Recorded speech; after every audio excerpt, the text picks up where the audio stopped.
terme de ces 3 jours de travaux, nous sommes arrivés à des recommandations aussi bien dans le domaine de l'innovation technologique, de l'accès au financement et de la gestion des entreprises.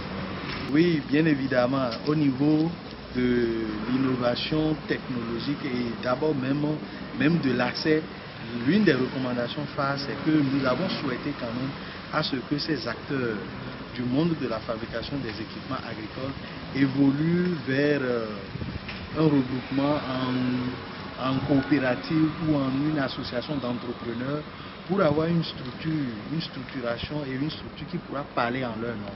Et à partir de cet instant, les grands financiers qu'on avait mobilisés, notamment la Caisse de dépôt et de consignation du Bénin, le FNDA et même la BIC, ces acteurs pourront les accompagner en termes de financement. Parce qu'aujourd'hui, l'une de leurs grandes difficultés, c'est d'avoir les machines-outils. Ils n'ont pas les machines-outils adéquats afin de pouvoir fabriquer les équipements adéquats. Et en allant vers des regroupements comme cela, ils pourront facilement avoir le financement. Et bien évidemment aussi, ces structures financières leur ont rappelé les conditions qu'il faut pour avoir le financement.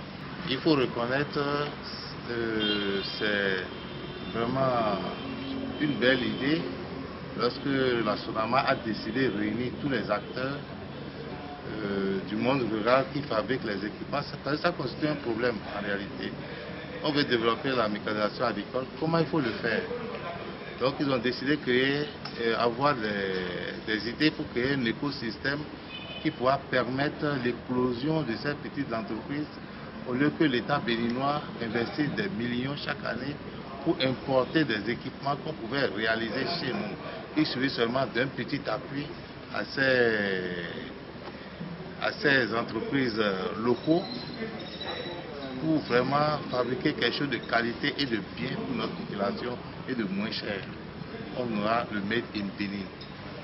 Alors notre participation à cette conférence est beaucoup plus dans le volet de donner des conseils aux entreprises, parce que les artisans ont la possibilité de se constituer en tant qu'entreprise, de s'inscrire et de s'immatriculer au niveau du registre du commerce et aller vers la banque pour pouvoir bénéficier du financement. Donc, dans quel cadre est-ce qu'on pourrait les financer? C'est ces éléments qu'on a pu quand même souligner et expliquer que la chose est possible.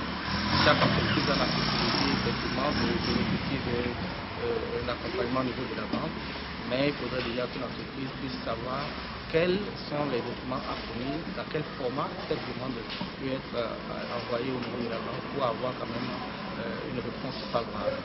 Donc nous avons pu mettre l'accent sur les différents points et je pense quand même que les participants ont compris et ont apprécié notre